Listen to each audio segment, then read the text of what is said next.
In the 37th year of the Fourth Age, when the peace of King Elisar had settled like morning dew upon the lands of Gondor, there came to Minas Tirith a stranger, cloaked in the grey of twilight. The guards at the gate of the kings knew him not, yet something in his bearing, proud yet weary, noble yet haunted, stayed their hands from barring his passage. His name was Aldenor, and he bore with him naught but a sword of ancient make and a pendant of silver wrought in the likeness of a seven-pointed star. To those who questioned his purpose, he spoke only of a doom long foretold and a burden that must be borne unto the halls of the king. The white tree bloomed eternal in the court of the fountain, its flowers pale as starlight, its roots deep in the bones of the earth.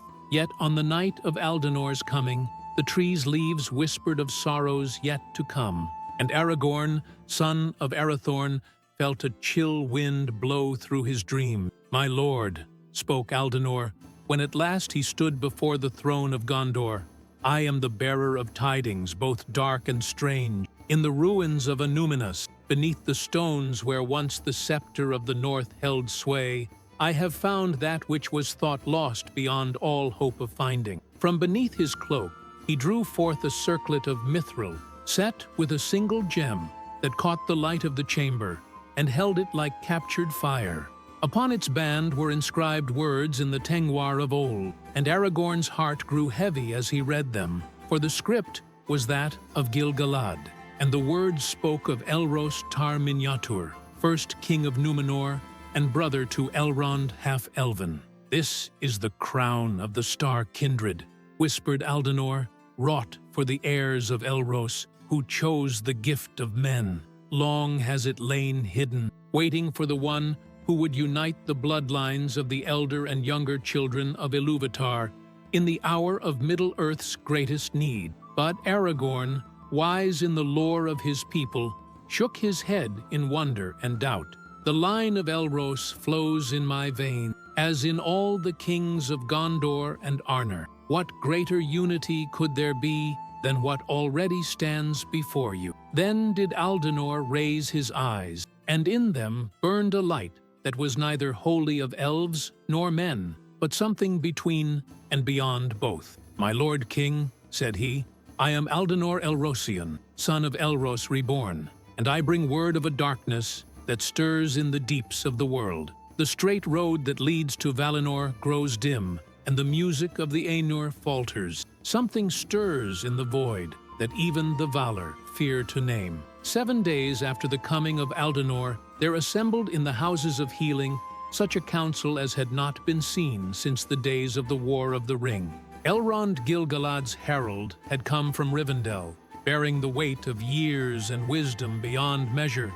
Galadriel, Lady of Lorien, had crossed the mountains at speed, her mirror dark with visions of woe. Even Radagast the Brown had emerged from his halls in Rosgobel, his eyes bright with the urgency of his tidings. Gandalf the White stood at the head of the council, his staff gleaming in the lamplight, yet upon his face was written a concern deeper than any he had shown since the shadow fell upon Dol Guldur. "Speak, Mithrandir," said Aragorn, "for I see in your eyes that you know more of this matter than any here present." The wizard drew his robes about him and gazed long upon the circlet that lay upon the table between them. "This crown was indeed wrought for the heirs of Elros," said he, "but not by Gil-galad, as the inscription would have us believe. It was made in the forges of Númenor itself, in the days when the shadow first began to fall upon that blessed isle. Sauron, in his fair form as Annatar,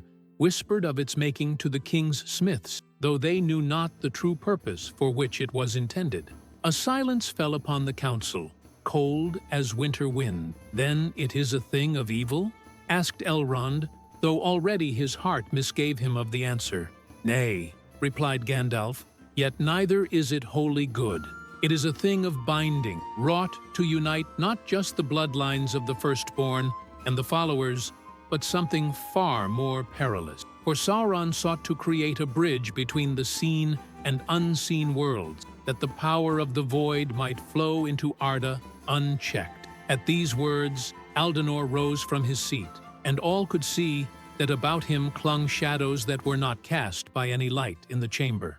"You speak truly, wizard," said he, "yet you know not the fullness of the tale. I am indeed of the blood of Elros, but I am more than that. I am the vessel prepared for this hour, when the boundaries between the worlds grow thin, and that which was sundered must be made whole once more." "What manner of vessel?" demanded Galadriel, and her voice rang with the authority of the elder days. "I am the last heir," replied Aldenor, "not merely of Elros's line, but of his choice itself. When he chose mortality over the immortal life of his elven kind, he bound his fate to that of Middle-earth until the end of days. Yet something of his elven nature remained unbound, waiting through all the long years for one who could bear both the gift of men and the light of the Eldar." Then spoke Radagast, his voice like the rustle of leaves. "The eagles speak of strange lights in the northern sky, and the beasts of field and forest flee southward in great number. The very stones of the earth grow restless, as if some great power stirs beneath them. And I have seen in my mirror," said Galadriel, "a figure crowned with stars, standing upon the threshold of two worlds. Behind him marches host of shadows, and before him lies a choice that will shape the fate of all the children of Ilúvatar." When the council was dissolved, Aragorn took counsel with Elrond apart from the others, for between them lay the bond of kinship and long friendship. "My heart is troubled," said the king, "for this Aldenor speaks words of power, yet I sense in him something that is not altogether of Middle-earth. What say you, who have lived through all the ages since Gil-galad fell?"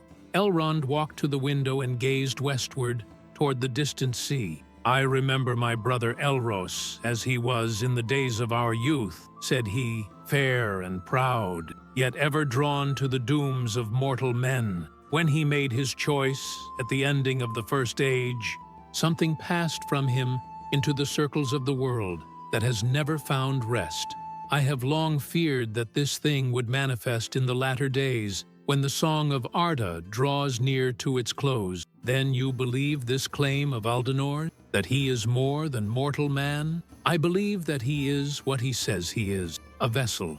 But for what purpose that vessel was made, and by whose will it shall be filled, that remains to be seen." 3 days later, a company set forth from Minas Tirith upon the Great West Road. Aragorn himself led them, for he would not suffer another to bear this burden in his stead.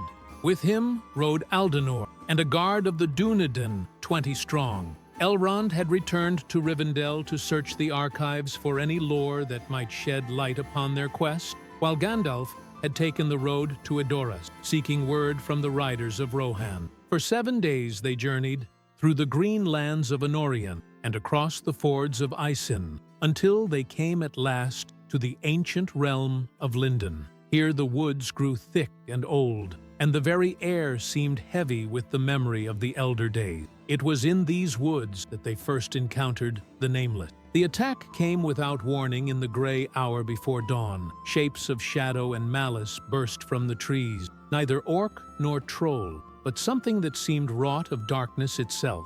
Their weapons passed through mail and shield as though they were gossamer, and their touch brought a cold that burned like fire. Yet when Aldenor drew forth his blade, it blazed with a light that the shadows could not abide. One by one the creatures fell back, but not before 3 of the Dúnedain had fallen to their cursed touch. "What manner of evil is this?" gasped one of the rangers, binding the wounds of his fallen comrade. Aldenor sheathed his sword, but the light did not entirely fade from it. "They are the Ulairi of the Void," said he, "servants of the power that would unmake all the works of Eru. They seek the crown, for with it their master might breach the walls of night and bring about the unraveling of the music itself." Aragorn felt a chill that had naught to do with the morning air. "And you would bear this crown yourself, knowing what seeks it?" "I must," replied Aldenor, "for I alone can bear both its power and its peril. The blood of Elros flows in my veins, but so too does something else. A flame kindled in the timeless halls before the foundation of Arda. It is this flame that allows me to walk between the worlds without being consumed. They pressed on through the day, but the shadow of the attack lay heavy upon them all. The grey havens lay before them like a vision from the elder days, its white towers rising from the blue waters of the Gulf of Lihun. Ships of elvish make rode at anchor in the harbor, their sails furled like sleeping wings, waiting for the tide that would bear them into the west. Círdan the shipwright met them at the quay, his beard white as sea foam, his eyes deep as the waters that knew no shore. With him came other elves of Lindon, fair and tall. Yet upon their faces was written the weariness of long ages and the sorrow of those who have outlived their time. "Aragorn, King Elisar," said Círdan, "you are welcome in the haven, though I fear you come in an hour of great peril.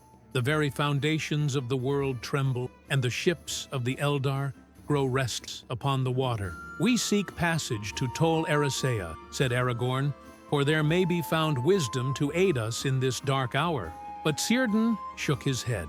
"The straight road is barred," said he. "For 3 days now, no ship that has set sail from these shores has returned, and those few mariners who have attempted the crossing speak of a great darkness that lies upon the western sea like a curtain of shadow." Then Aldenor stepped forward, and as he did so, the very air about him seemed to shimmer with heat like summer lightning. "Lord Círdan," said he, "I am Aldenor of the line of Elros, and I bear that which may breach even this barrier. Grant me a ship, and I will attempt the crossing, though it cost me my life." The shipwright studied him long in silence, and in his gaze was the wisdom of uncounted years. "You are indeed of the blood of the star kindred," said he at last, "but you are something more besides. There is about you a light that is not of this world, and a shadow that speaks of the deeps beyond the circles of Arda." "I am what I was made to be," replied Aldenor simply, "a bridge between what was and what must be." That night, as the company rested in the halls of Círdan, Aragorn walked alone upon the shore. The waves whispered against the shingle, but their voice spoke not of peace, but of sorrow and loss. It was there that Galadriel found him, having come from Lorien by paths known only to the Eldar. "Lady," said Aragorn, inclining his head, "I did not expect to find you here." "Nor I you," she replied. "Yet the paths of wisdom oft lead to unexpected meeting. I have looked again into my mirror, and I have seen the choice that lies before this Aldenor. It is a choice that will shape not merely the fate of Middle-earth, but of all the music of creation." "What manner of choice?" Galadriel was silent for a long moment, her eyes fixed upon the western sea. "He must choose whether to be the bridge that allows the power of the void to enter our world, or the barrier that holds it back. Either path will cost him dear, but one will save us all, while the other will doom both the seen and unseen realms to eternal darkness. And which path will he choose? That," said the Lady of Light, "remains yet to be written." At dawn, Círdan brought forth a ship unlike any other in the haven. She was built of white wood, from the borders of Valinor, her hull strengthened with mithril bands, her sails woven from the light of the 2 trees themselves. Upon her prow was carved the likeness of an eagle with wings outspread, and her name was Vingilot, after the ship of Arundel the Mariner. "This vessel alone may brave the darkness that lies upon the western water," said Círdan, "for she was wrought with spells of protection that date to the foundation of the havens themselves. Yet even she may not prove strong enough, if the shadow has grown as deep as I fear." Into the ship went Aragorn and 6 of his guard, along with Aldenor and 2 elves of Círdan's household, skilled in the lore of the sea. Provisions they took for many days, and weapons blessed by the light of Arendel's star. Yet all knew that their true protection lay in the power that dwelt within Aldenor himself. As they sailed from the harbor, the other ships of the elves followed in their wake, but only to the edge of the grey water. There they stopped, for none dared venture further into the shadow that lay upon the sea like a blanket of night. For a day and a night they sailed, and the water beneath their keel grew ever stranger. No longer was it the blue of the natural sea, but a gray that seemed to swallow light itself. No birds flew overhead, and no fish swam in the depths below. The very air grew thick and hard to breathe, as though it were filled with invisible dust. It was on the second day that they encountered the Watchers. They came without warning from the depths, beings of shadow and malice that rose from the gray waters like pillars of living darkness. Their eyes burned with cold fire, and their voices spoke words in no language known to the living. Yet their meaning was clear: turn back or be consumed. But Aldenor stood in the prow of the ship and raised the crown of the star kindred above his head. Light blazed forth from the mithril circlet, pure and white as the flame of Valinor itself, and the Watchers fell back with cries of rage and pain. "You shall not pass," cried one of them, its voice like the grinding of stone. "The straight road is ours now, and no power of Middle-earth may breach the barriers we have set." "I am not of Middle-earth alone," replied Aldenor, and as he spoke, the shadows about him deepened, while the light grew brighter still. "I am the heir of choices made in the dawn of days, and I carry within me the authority of both Valinor and the timeless halls themselves." For a moment, the battle hung in the balance, light striving against shadow upon the gray waters. Then the Watchers fell back into the depths, and the ship sailed on through silence, broken only by the whisper of wind in the rigging. "What were those creatures?" asked one of the Dunedain, his face pale with fear. "Servants of the Unnamed," replied Aldenor, lowering the crown. "They are the heralds of the power that seeks to devour not merely our world, but all the works of creation. Yet they fear the light that burns within this crown, for it is a light kindled before the foundation of Arda itself." On they sailed, through waters that grew ever stranger, until at last they glimpsed through the mist the white shores of Tol Eressëa, the lonely isle that lay between Middle-earth and the undying land. Tol Eressëa rose from the gray waters like a vision of peace amid darkness, its white shores gleaming beneath a sky that held the light of neither sun nor moon, but something older and more fair. Yet as their ship drew near the harbor, Aragorn felt his heart grow heavy with foreboding, for no lights shone in the windows of the White City, and no elves came forth to greet them.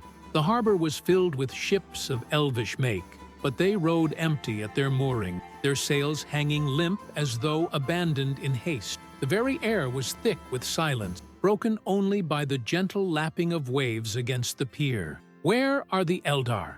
whispered one of the guards, his hand upon his sword hilt.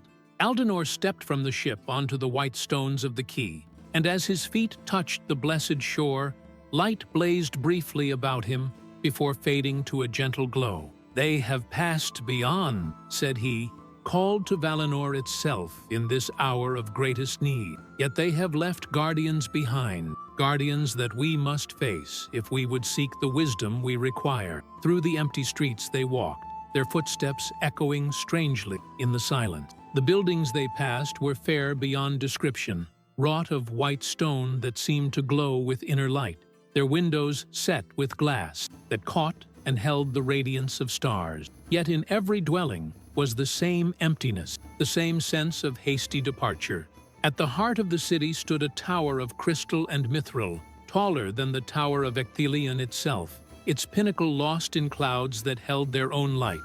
Within this tower, Aldenor told them, lay the Palantir of Tol Eressëa, the master stone that could look upon all the circles of the world and beyond them to the timeless halls themselves. But the way to the tower was barred. Across the white plaza, before the crystal spire, lay a chasm that had not been there in the days of the Eldar's dwelling. From its depths came a sound like the breathing of some vast creature, and red light flickered in its depths, like the glow of hidden fire. "The breach of the void," said Aldenor, his voice heavy with sorrow. "Here the servants of the Unnamed have torn a hole in the fabric of Arda itself, seeking to create a passage for their master's coming. We must cross it if we would reach the Palantir, yet to do so will require a sacrifice beyond any we have yet made." Aragorn looked upon the chasm and felt his spirit quail, for in its depths he could sense a hunger that would devour not merely flesh and bone, but the very soul itself. "What manner of sacrifice?" asked he. "One must willingly enter the breach," replied Aldenor, "bearing the crown, and speak the words of binding that will seal the passage. Yet he who does so will be lost forever, consumed by the very forces he seeks to constrain." A silence fell upon the company, cold and heavy as the shadow of doom. Then spoke one of the Dunedain, a young man named Haleth, whose sword had drunk orc blood in the battle of Pelennor Field. "I will bear this burden," said he, "for better that one should perish than all the world should fall to darkness." But Aldenor shook his head. "Brave though you are, friend, you have not the power to speak the words that must be spoken. Only one of the blood of Elros, bearing the crown of the Star Kindred, may perform this deed." Understanding dawned in Aragorn's eyes. "You mean to sacrifice yourself?" "I was made for this purpose," replied Aldenor simply. "All my life has been a preparation for this moment, when the choice must be made between the preservation of self and the salvation of all that we hold dear." Before the breach of the void they made their camp, for Aldenor would not attempt the crossing in haste. That night, as the others slept, he sat apart and spoke long with Aragorn of matters both dark and bright. "You must understand," said Aldenor, "that what I am about to attempt will not merely seal this breach, but will create a barrier that will endure until the end of day. Yet the cost will be great, for in binding the passage, I must bind something of myself into the very foundations of the world." "Is there no other way?" asked Aragorn, though already his heart knew the answer. "None," replied Aldenor. "The power that seeks entry into our world is older than Melkor himself, older even than the music of the Ainur. It is the force of unmaking, the shadow that lies beyond all light, and only by the willing sacrifice of one who bears both the light of Valinor and the flame of the timeless halls may it be held back." Then Aldenor drew forth the crown of the Star Kindred and placed it upon his brow. At once light blazed about him, not the silver radiance of elvish make, nor the golden glory of the sun, but something beyond both, a light that spoke of the very foundations of creation itself. "See now the truth of what I am," said he, and in his voice was the sound of deep waters and high mountains. "I am not merely the heir of Elros, but the inheritor of his choice itself. When he chose mortality over the deathless life of the Eldar, something of that choice passed into the circles of the world, waiting for the hour when it would be needed most." As the light grew about him, Aragorn could see that Aldenor's form was changing. No longer did he appear as a mortal man, but as something between the children of Ilúvatar and the Ainur themselves, a being of both flesh and spirit, bound to the world, yet partaking of the eternal. "When the first darkness fell upon Arda," continued Aldenor, "Eru himself foresaw this hour. He prepared a vessel that could stand at the boundary between creation and the void, holding fast against the final assault of the shadow. I am that vessel, wrought in the forges of necessity and tempered in the fires of sacrifice." Through the long watches of the night they spoke, until at last the gray dawn came to Tol Eressëa. Then Aldenor rose and made ready for his final task. The words he spoke as he approached the breach were in no language known to the peoples of Middle-earth. They were the words spoken at the foundation of Arda itself, the syllables of power that bound light to darkness and order to chaos. As he spoke them, the very air around the chasm began to change, growing thick and bright as molten gold. "Farewell, friend," called Aragorn, but already Aldenor seemed distant, as though he stood not merely across a chasm, but across the gulf between worlds. "Not farewell," replied Aldenor, his voice coming as though from a great distance, "but until we meet again in the halls beyond the circles of the world." Then he leaped into the breach, the crown blazing upon his brow like a star fallen to earth. What followed was beyond the power of mortal sight to witness clearly. Light clashed with darkness above the chasm, and the very foundations of Tol Eressëa trembled as powers beyond naming struggled for mastery. The air itself seemed to tear and heal again, as reality warped around the battle of wills taking place in the depths. From the breach came sounds that had no earthly source, the screaming of metal and stone, the roar of fires that burned without fuel, and beneath it all, a voice speaking words that seemed to rewrite the very laws that governed the world. For what seemed like hours the battle raged, though the sun moved not in the sky, and no time seemed to pass in the mortal sense. Then, slowly, the red light began to fade from the depths of the chasm. The terrible sounds grew quieter, until at last there was only the whisper of wind across stone, where the breach had yawned like a wound in the world. Now there was solid white stone, unmarked and unbroken, as though the chasm had never been. Yet at its center lay something that made Aragorn's heart leap with both hope and sorrow. The crown of the star kindred, its mithril bands now fused with the stone itself, its jewel blazing with a light that would never fade. "He has done it," whispered one of the Dunedain. "The passage is sealed." But even as he spoke, the ground beneath their feet began to tremble. From the crystal tower came a sound like the ringing of great bells, and lights began to kindle in the windows of the empty city. "We must reach the Palantir now," said Aragorn, understanding flooding through him. "While the barrier holds strong, while the way is still open to us." Through the streets of the awakening city they ran, past fountains that began to flow with water like liquid starlight, past gardens where flowers bloomed in the space of heartbeats.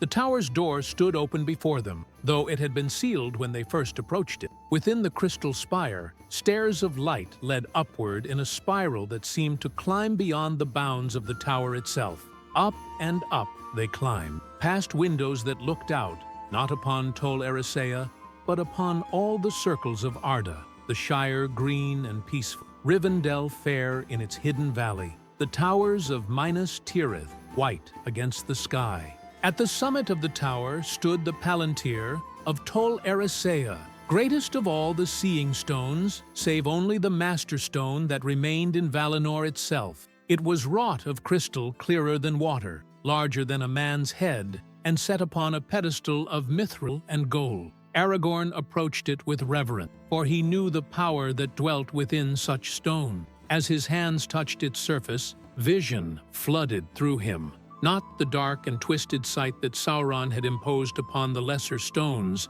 but the true sight of the Eldar, clear and unclouded. He saw Middle-earth as it was in that moment, the darkness lifting from the lands like morning mist, the servants of the shadow fleeing back to holes and caverns deep.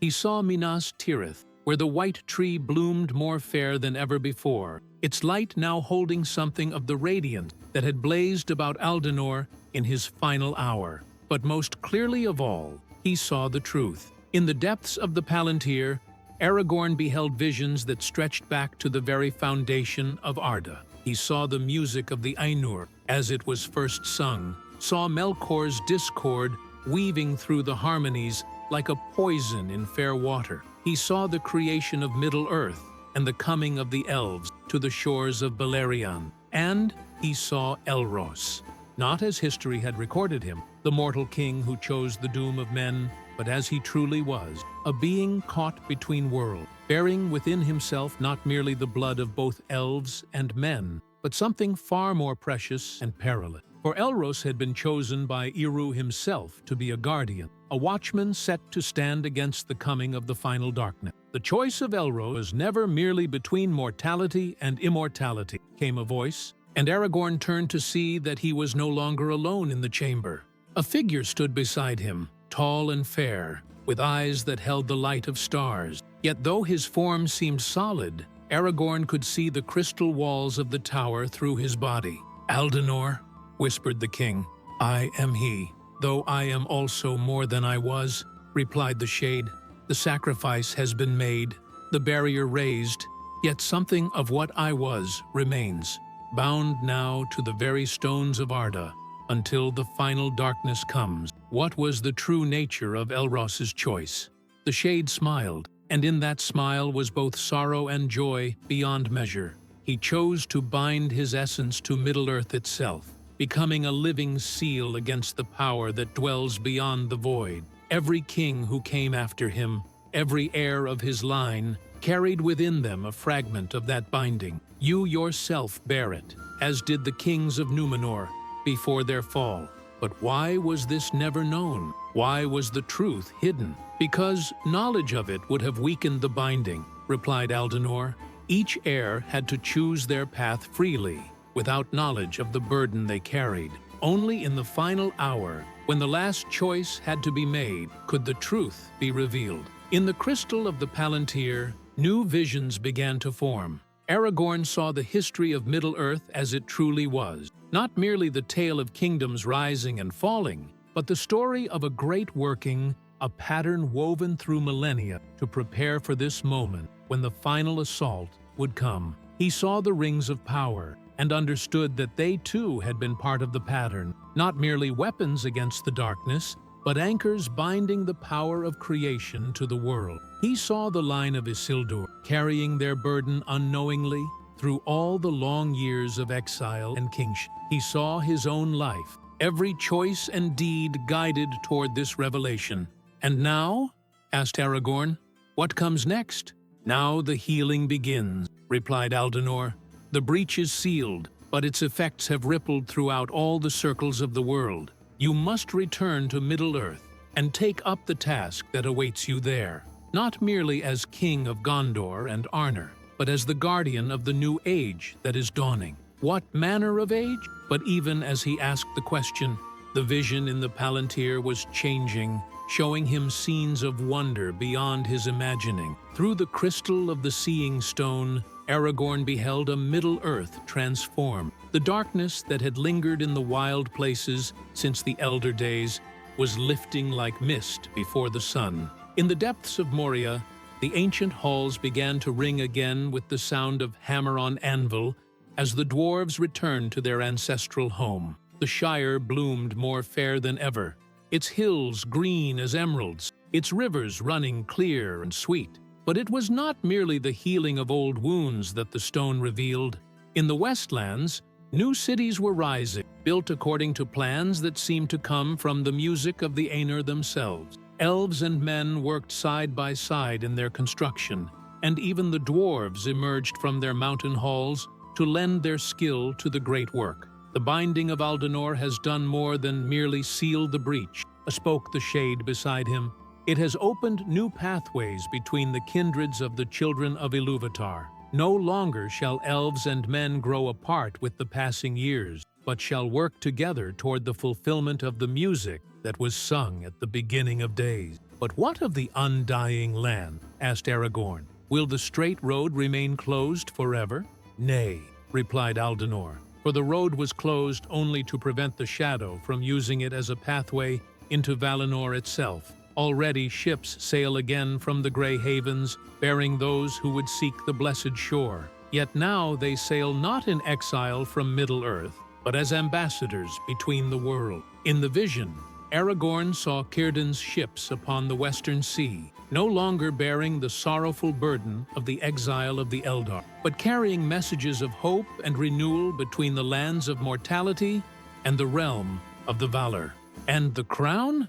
Asked Aragorn, thinking of the mithril circlet now fused with the stone where the breach had been. It abides, said Aldenor, a seal and a sign of the covenant made in this hour. As long as Middle-earth endures, that light will burn, holding back the forces that would unmake creation itself. The visions in the Palantir began to fade, but one last image came clear, the white tree of Gondor, its branches now bearing not merely flowers, but fruit of silver and gold, and its light spreading across all the lands of the west. Your kingdom awaits you, King Elessar, said Aldanor, his form growing ever more translucent. Return now, and take up the crown that is yours by right, not merely the crown of Gondor and Arnor, but the crown of the guardian of all free peoples. Will I see you again? The shade smiled. When your days in Middle-earth are ended, and you sail into the west, as is the right of all who bear the blood of Númenor, you will find me waiting on the white shores of Valinor. For though I am bound to Arda until its ending, something of me has already passed beyond the circles of the world. Then Aldenor faded like mist before the sun, and Aragorn stood alone in the crystal chamber, the Palantir growing dark before him. The voyage back to Middle-earth was swifter than their outward journey, for the gray waters had cleared, and the western sea ran blue and bright beneath a sky that held the promise of fair weather. No shadows rose from the depths to bar their passage, and fair winds filled their sails from the moment they left the harbor of Tol Eressëa. Yet for all the speed of their journey, Aragorn found the days long, for his heart was eager to return to his kingdom and begin the great work that he had seen in the visions of the Palantir. Beside him, the Dunedain spoke little, for they too had felt the weight of the revelations in the Crystal Tower and knew that they returned not merely to the world they had left, but to a Middle-earth renewed and transformed. On the seventh day, they sighted the gray cliffs of Lindon, and Círdan's ships came out to meet them with songs of welcome upon the wind. The shipwright himself stood in the prow of the leading vessel, his white beard streaming in the breeze, his face bright with joy. "King Elessar," called he across the water, "you return in victory." Already the glad tidings have spread throughout the Westlands, carried by the eagles of Manwë and the swift horses of the Mark. The shadow is lifted, and a new day dawns for all the peoples of Middle-earth. In the Grey Haven, they found messengers waiting, rangers from Eriador, riders from Rohan, and even dwarves from the Lonely Mountain, all bearing word of the great changes that were sweeping across the lands. The Ents had awakened from their long slumber and were walking abroad in the daylight, tending gardens that bloomed with flowers unknown since the elder days. The elves of Rivendell and Lorien were emerging from their hidden realm, bringing with them lore and wisdom to share with all who would receive it. "It is as though the very music of creation has begun a new theme," said one of the messengers, a young ranger named Damrod. The lands themselves seemed to be awakening from a sleep of long ages. From the havens they rode with all speed toward Minas Tirith, and everywhere they went, they found evidence of the great renewal. Rivers ran clearer than they had in living memory. Forests grew greener and more fair, and the very air seemed lighter and more sweet.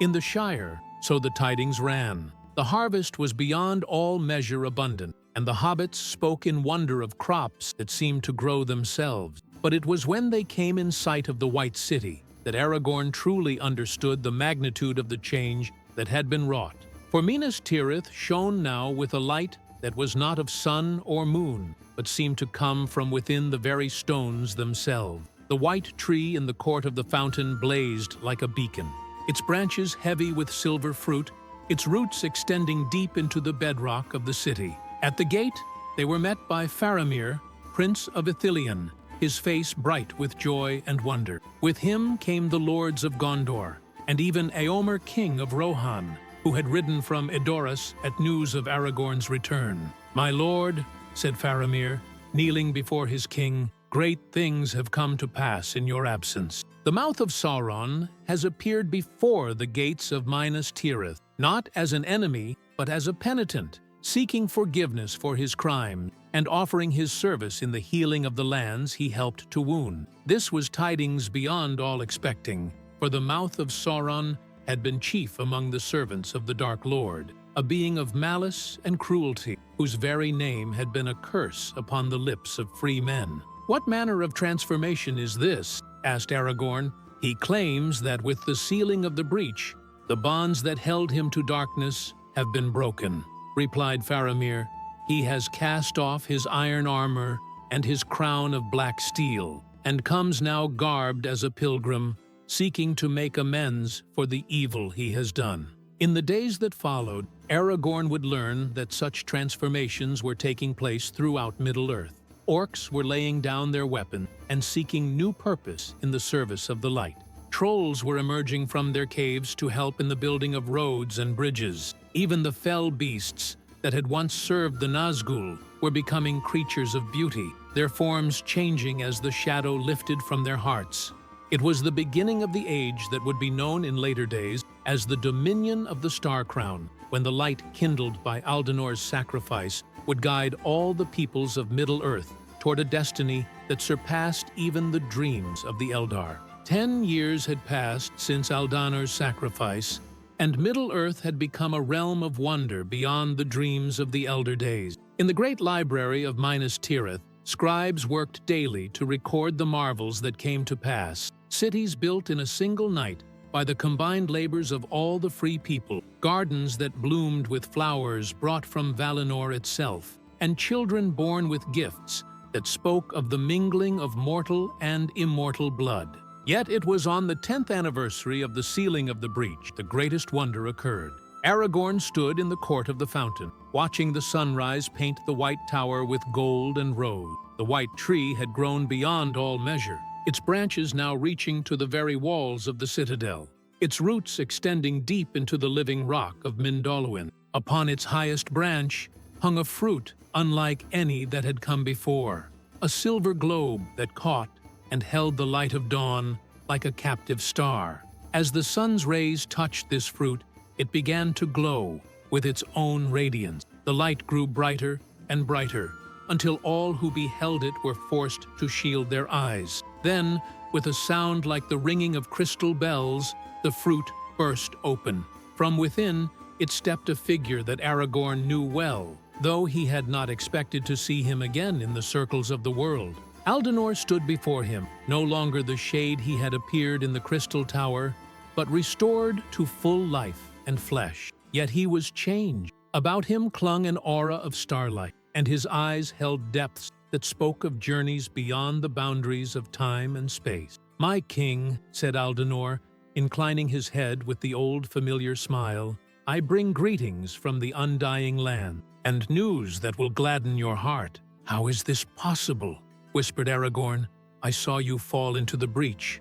I saw you bound into the very foundations of the world." "So I was," replied Aldanor, "and so I remain. Yet Eru himself has permitted me to walk once more in the light of day.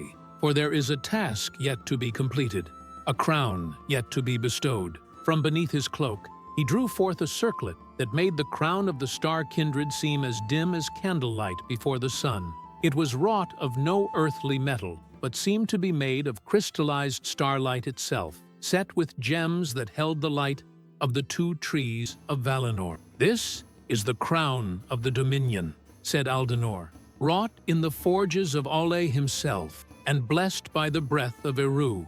It is yours by right, King Elisar, for you have proven yourself worthy to rule not merely over the kingdoms of men, but over all the children of Ilúvatar in their new dwelling place." "New dwelling place?" Aldanor gestured toward the west, and as he did so, the morning mist began to clear from the horizon. Where once there had been only sea and sky, now there appeared the outline of distant shore, white beaches and green hills that seemed to float upon the waters like a vision of paradise. "The undying lands approach Middle-earth," said Aldanor. "No longer shall there be a sundering between the mortal world and the realm of the Valar. All shall be one kingdom under the dominion of the Star Crown, and you shall be its king, ruling justly over elves and men, dwarves and hobbits, and all the creatures that dwell beneath the sky." As he spoke these words, music began to sound from the air itself, not the music of earthly instrument, but the music of the Ainur that had created the world in the beginning. All who heard it felt their hearts lifted with joy beyond measure, for in that music was the promise of healing for all hurts, comfort for all sorrows, and the fulfillment of every hope that had ever been cherished by the children of creation. Aragorn knelt as Aldanor placed the crown of the Dominion upon his brow, and as he did so, light blazed forth from the circlet to touch every corner of Middle-earth. From the Grey Havens to the Sea of Rhûn, from the Iron Hills to the southern reaches of Gondor, all the lands were bathed in radiance that spoke of peace and renewal beyond the end of ages. Thus began the dominion of the Star Crown, the final age of Middle-earth, before its joining with the undying land. And Aragorn, son of Arathorn, who had been called Strider in the wild, and Elisar, the Elfstone in the halls of kings, became in truth the High King of all the children of Ilúvatar, ruling in wisdom and justice until the end of days. Yet the greatest wonder of all was this, that in the end, the sacrifice had not been for naught. nor had the brave heart that made it been lost forever. For in the joining of the worlds, all who had given their lives for the cause of light were restored, and Aldenor took his place among the great heroes of the elder days, his name sung in the halls of Valinor for all the ages of the world. And the crown of the star kindred blazed eternal in the stone where the breach had been, a reminder to all generations that the greatest victories are won not by the sword, but by the willing sacrifice of love. Epilogue. Many years later, when the first ships began to sail between the joined shores of Middle-earth and Valinor, children would gather to hear the tale of Aldenor, the last heir, and his great sacrifice. Bards would sing of the voyage to Tol Eressëa, of the battle with the shadows of the void, and of the crown that blazed with the light of creation itself. But the wisest among them knew that the true treasure of the tale lay not in its wonders, but in its truth, that in the darkest hour, when all hope seems lost, there will always arise one who is willing to stand against the shadow, whatever the cost.